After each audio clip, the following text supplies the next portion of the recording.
Home for tea, but it was a long wait for tea. Excellent. How long did it take to write the book on the aeroplane? Well, I suppose about 2 years really. We literally started the book when the production process or reconstruction process got underway, so it literally mirrored that process.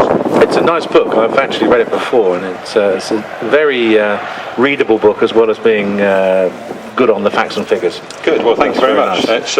It's available down in the aviation bookshop tent, and for no extra price, they can be signed as well. Excellent. You'll be signing them. Good. And so you'll be taking money off people, will you? Well, yes. Andy Saunders, thanks for coming in, and good luck with the book, and I thoroughly commend it to anybody that's got the faintest interest in Spitfires. Thank you very much.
This is where we have an idea.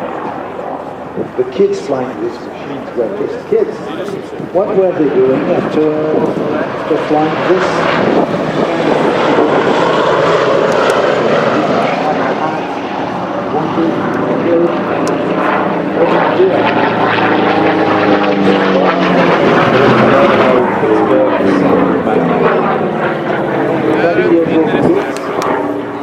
Most of them had never even known the girl. Huh? And then suddenly they were here. They had these things to fly that they were listening.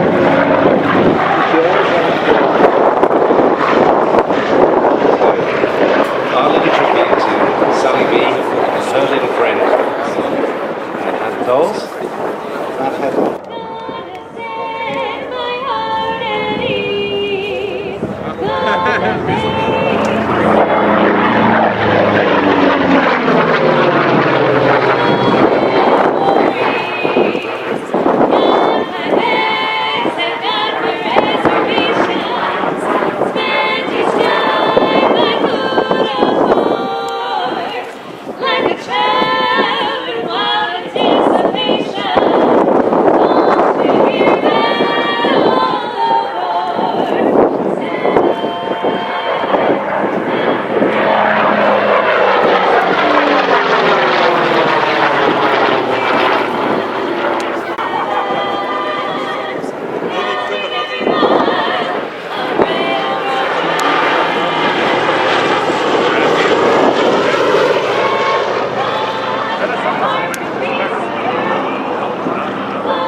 Sally B and her little friend, the P-47, looking exactly as it would have done 70 years ago this year.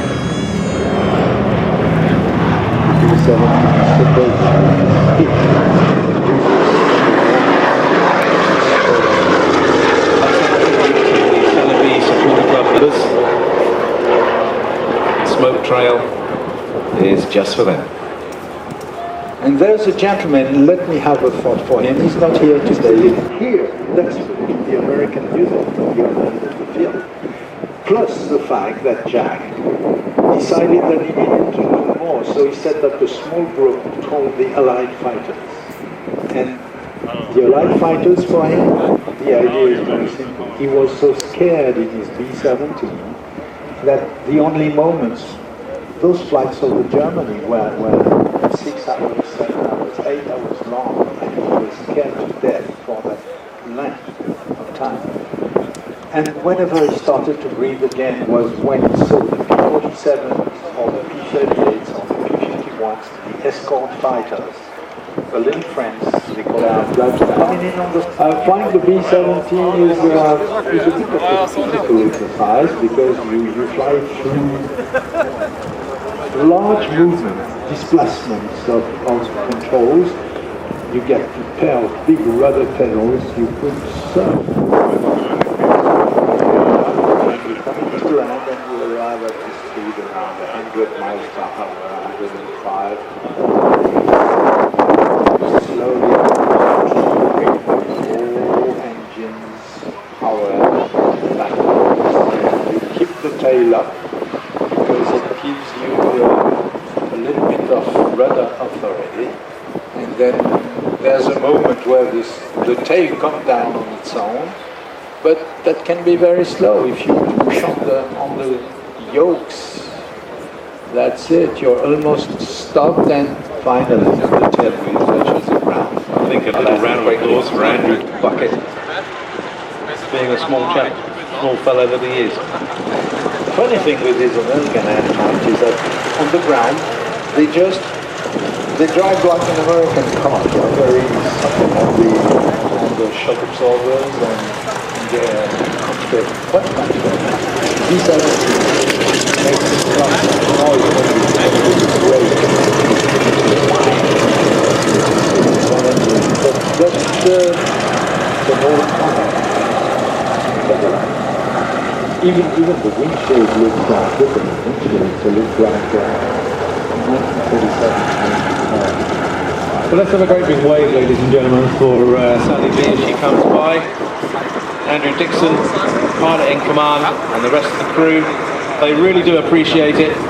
She's your aircraft. You have the chance to keep her flying.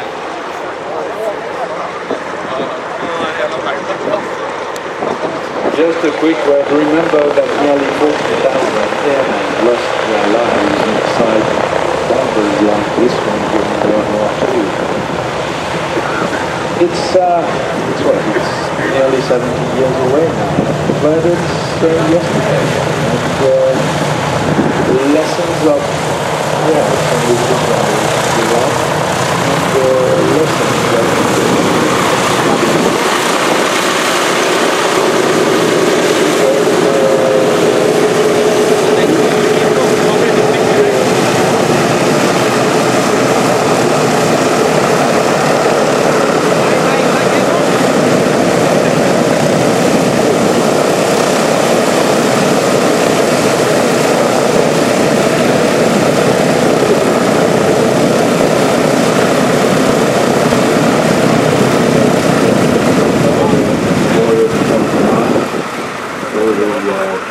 RAF Bomber Command crews that were lost in the war, 55,000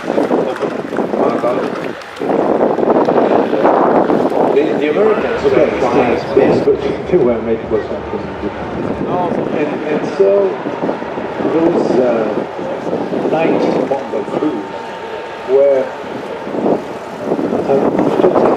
they would change the objects and get immersed into streams of bombers, but they wouldn't see each other because everybody was flying quite small. And that was terrifying. Next guy was ready to shoot with him, and suddenly the explosion. And inside the fuselage you have some blows like